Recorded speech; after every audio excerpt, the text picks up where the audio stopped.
The radio frequency.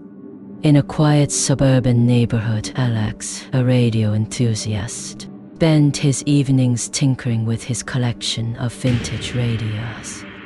One evening, while scanning the airwaves, he stumbled upon an unusual frequency.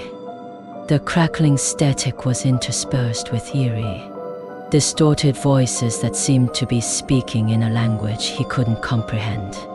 Intrigued by the mysterious broadcast, Alex continued to tune in night after night. He recorded the strange sounds and played them back, repeatedly trying to decipher their meaning. The voices grew clearer, yet more unsettling, as though they were whispering secrets from a forbidden realm.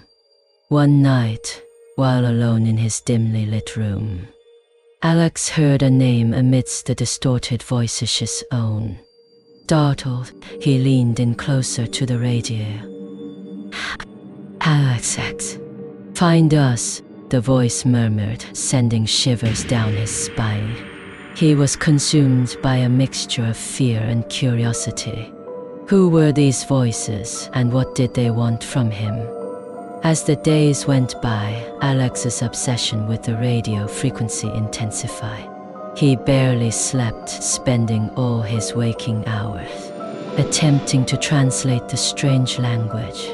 He became gaunt, his eyes bloodshot, from staring at the radio waves for hours on end. Friends and family grew concerned, but he brushed them off, driven by a compulsion he couldn't explain. One fateful night, as the moon hung low in the sky, Alex finally pieced together a rudimentary translation of the voices. They spoke of a forgotten dimension, a realm between reality and nightmare. They beckoned him to cross the boundary, to merge his world with theirs. Ignoring the growing sense of foreboding, Alex constructed a makeshift antenna, amplifying the radio frequency's power. He began to hear the voices, even without the radio, as if they were emanating from the very air around him.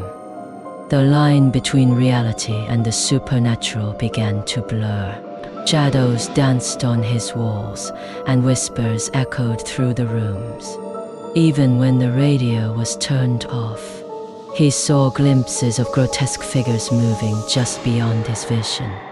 Desperation took hold of Alex. He feared for his sanity and his life.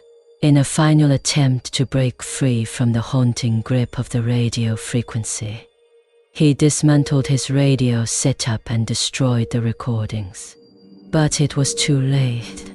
The voices had become a part of him, and they refused to be silenced. Tormented and driven to the brink of madness, Alex's world crumbled around him. On a cold and moonless night, the neighborhood awoke to an eerie spectacle. Lights flickered in Alex's house as a distorted chorus of voices echoed through the streets. The ground trembled, and a tear in reality itself seemed to appear in Alex's living room. And then, in a flash of blinding light, both Alex and the house vanished without a trace, leaving behind only a haunting memory of the radio frequency that had consumed him. The neighbors whispered about the mysterious occurrence for years, sharing stories of the radio enthusiast who had vanished into the void of a world beyond our own, a world glimpsed only through the crackling static of a radio frequency.